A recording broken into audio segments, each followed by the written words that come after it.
Welcome to Living Better. I'm Tami, one of the presenters for this series, where we'll be looking at and considering ways we can make our lives better and begin to improve our situations right now.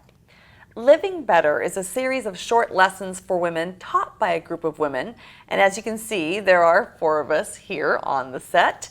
And in just a moment, you'll get to know each of us a little better. We'll be jointly teaching each lesson in a pretty casual way, and it'll be interactive. So as we're working through lessons, we may stop to discuss a point, ask each other questions, relay some life experiences, all with the goal of helping us fully understand and make the most of the material so we can start putting into practice what we're learning and start making our lives better today. Now, before we jump into our first lesson, we thought it would be good for you to get familiar with us, at least a little bit, until you can get to know us through the lessons. So let's start out by just going down the line. We'll say our name, a little bit of information, and then we'll do something different. So we'll start down here. All right. I am Ruthie Davis. I'm married. Been married for 40 years almost.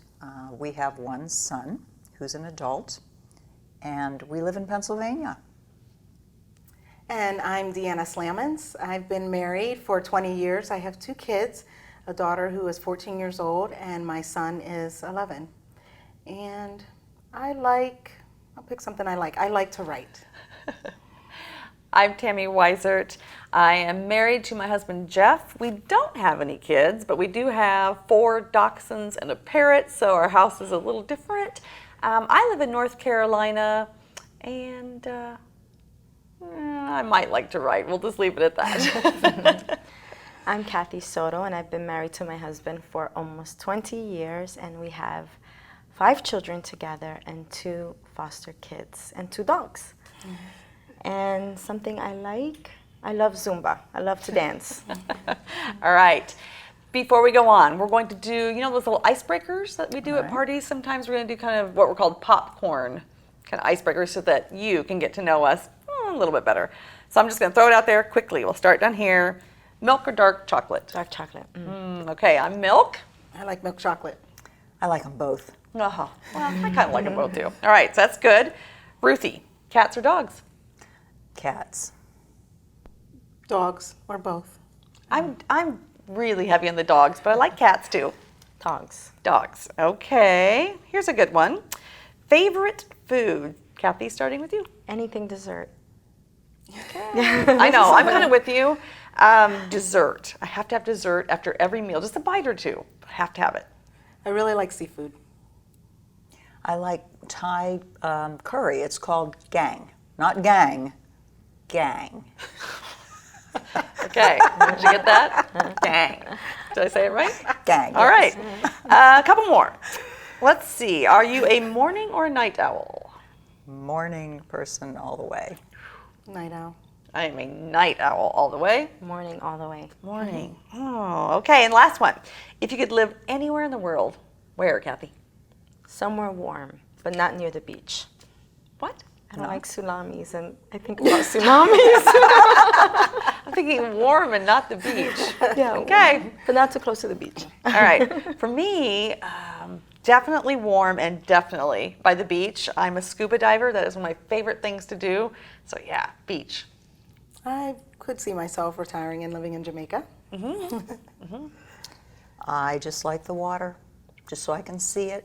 Doesn't matter where. Well, no, wait, it does. I wouldn't want to be in Alaska. Warm. Warm. All right. So warm water. Warm across the board. Yeah. Okay. Well, hopefully that's given you just a little bit of insight into us. And like I said, you'll get to know us better as we get presenting in the lesson. So let's get going now with our first lesson. It just happens. The first step toward living better is facing and destroying harmful lies that we tell ourselves, and all of us do this to some extent. Now, these lies are often stem from a negative influence early on in our life, and they become ingrained in our thinking and how we live. And when we build our life on that faulty foundation, well, we set ourselves up for failure, emotional crashes, hopelessness, and a need to repeatedly start over. Believing in and acting on lies keeps us from becoming, listen to this, the competent, powerful women we are meant to be. Now, take note of that positive. We are meant to be competent and powerful. But in order for us to get there and live a better life, well, we have to acknowledge the lies and then throw them away. Now, if you haven't already done so, open your workbooks to lesson 1. We all have our workbooks here with us, and we're going to start with point 1. One of the most powerful lies that we absolutely have to face is the title of this lesson. It just happens. When we believe this lie, what we're doing is conceding. We're giving in to life.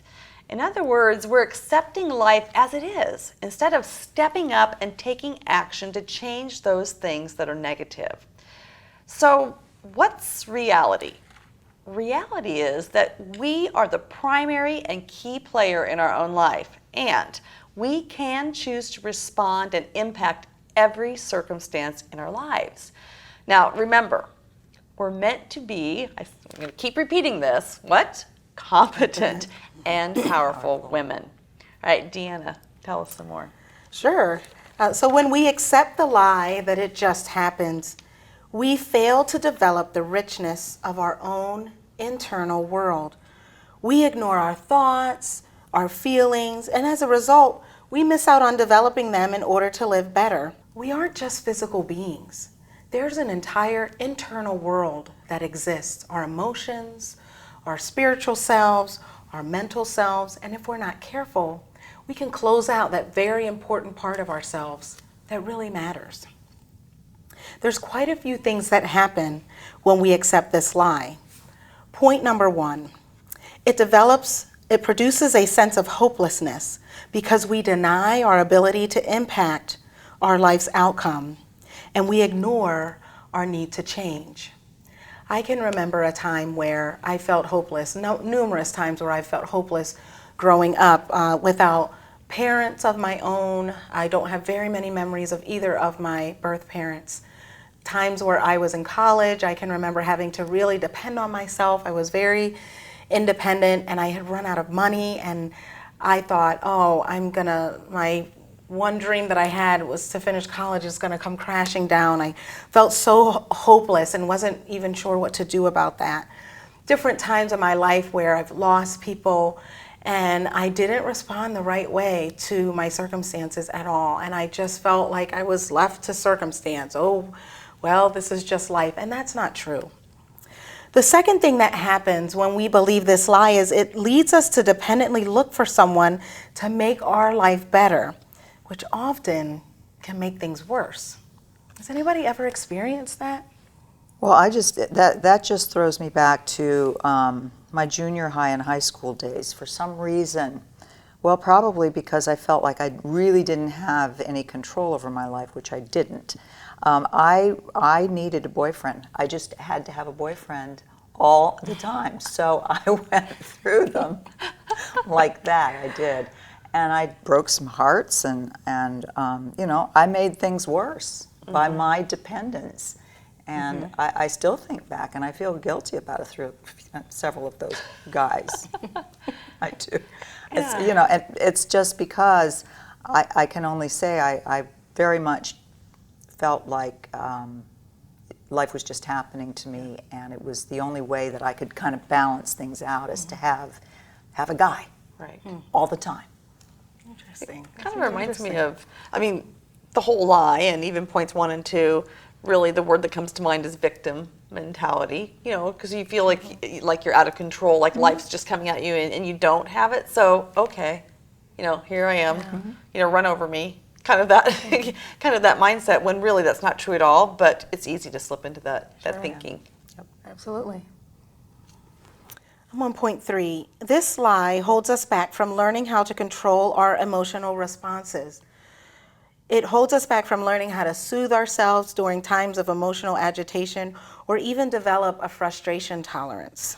When I read this, at first I thought, what? That doesn't make any sense. But as I thought about it, it really does. It makes a lot of sense, because if I'm believing that it just happens, that frees me to have any emotion that I choose to have.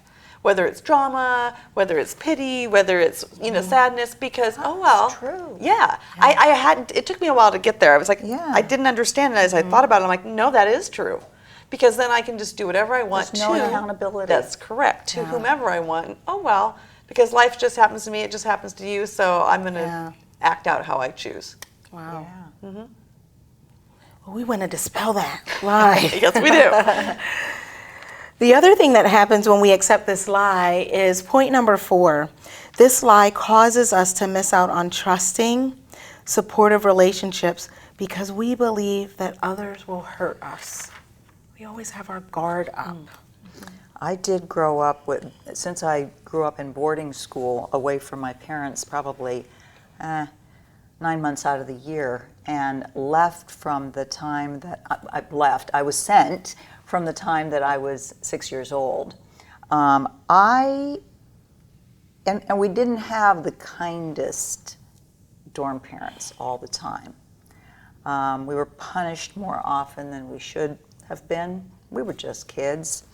I didn't really have much trust in any adults other than my parents. I mean, I wanted to, but they weren't treating me with as much love as my parents did.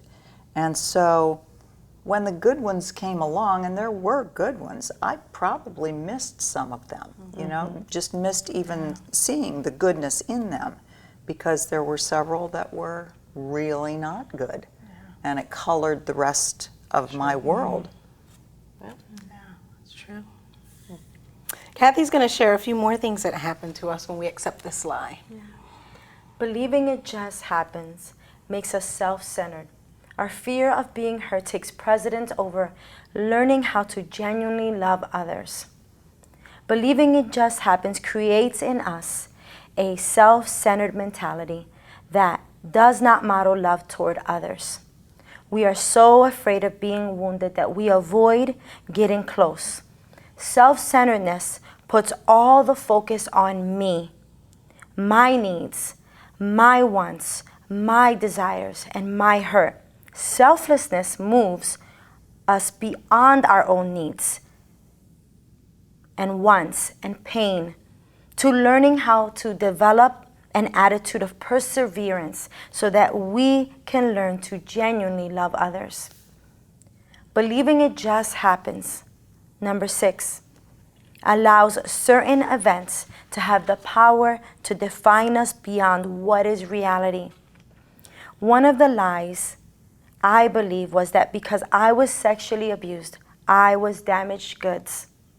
Therefore, I was not capable of changing my behavior, my attitude, and my outlook on life. But that was not the reality. The truth is, I was changing little by little every day. And I am still learning, growing, and changing. And you can change too, little by little, every day if you choose to. I feel kind of like what I have to say is a whole lot less than what you just said. But in my life, I guess as I said before, it felt to me like I had no impact on what was happening to me because I was sent away to boarding school, and then it was expected that once high school was done in boarding school, we were all expected to go back to the United States and get in college. And so I enrolled in the college where my brother had gone before, but he wasn't there when I got there. And this college was in the snow fields of Minnesota. It was located in a Jesuit monastery in the shape of a big cross if you looked at it from the air. And so you never had to leave this building. Everything was in it. I didn't have a car. I couldn't go anywhere.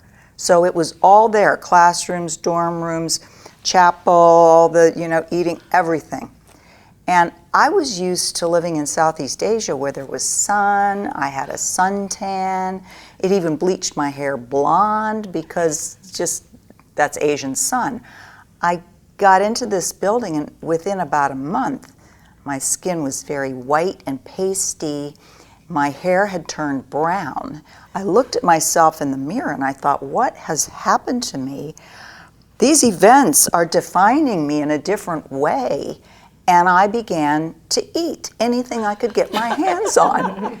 And I gained 20 to 30 pounds. The freshman 15, maybe times two.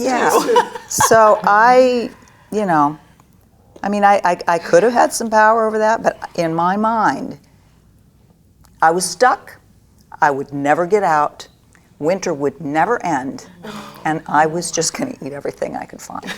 Well, you did get out. I did get out. Here I am. Somewhere along the way, the lie, it just happens. You navigated through that. But as I looked at this point, to me, this is the one that is the strongest of the ones that we're looking at today, because if we believe that we are powerless, that it just happens, then of course we are going to let events define who we are, or let a person tell us who we are, and we'll just go with it. So it's kind of a scary point, but one we really need to look at, because particularly failure. So you're going about and you have a failure, and if you aren't confident and if you don't believe you're in control, wow, well, that can just wipe you out, because there you are, you're a failure, so why try? And so then it's almost like a self-fulfilling prophecy, because you're thinking to yourself, I can't do it and I'm a failure, so why try? And then it just, another failure, and pretty soon you've dug yourself very deep. So this one spoke volumes to me. Good stuff. Believing it just happens. Number 7, silences our emotional voice, causing us to fail to express our true feelings. The fear of rejection silenced my emotional voice as a little girl first, with my stepfather, and as I grew in my relationships as well. I wanted to be loved and accepted by them, so I became a lifelong victim. But eventually, I learned and recognized my strengths, not my vulnerabilities. Yeah, I like that. You mentioned the word victim again, and that I just feel like with this lie, that word, it's just tied with it. Well, that brings us to the end of this first lesson, It Just Happens. It's part 1. We'll have part 2 next time. In order for us to move forward and have a better life, we have to recognize the lies that we've grabbed onto and internalized for what they are. They are lies. And then we have to throw them away. Now that might sound overwhelming to you, but remember, every single one of us are meant to be competent, powerful women, and we can be. But it's going to take some effort, some work on our part. Now, today, as I just said, was part 1 of a lesson on this lie, It Just Happens. And we looked at how that lie cripples our ability to live better, because it keeps us from positively and properly developing our thoughts and our feelings. But we can overcome this lie, even if we've been living it out for years, when we choose to take action and respond to our circumstances rather than letting our circumstances and whatever happens dictate who we are. That's letting those events define us. So next time that we're together, we'll take an even closer look at this lie, It Just Happens, considering some additional ways we can positively impact our lives when we successfully respond to the circumstances around us. In the meantime, look back over what we covered today, and if you're up for it, identify 1 or even 2 of the points that we discussed that you can start taking action on right now and begin to throw out that awful lie that it just happens. Thanks for joining us, and we will see you next time.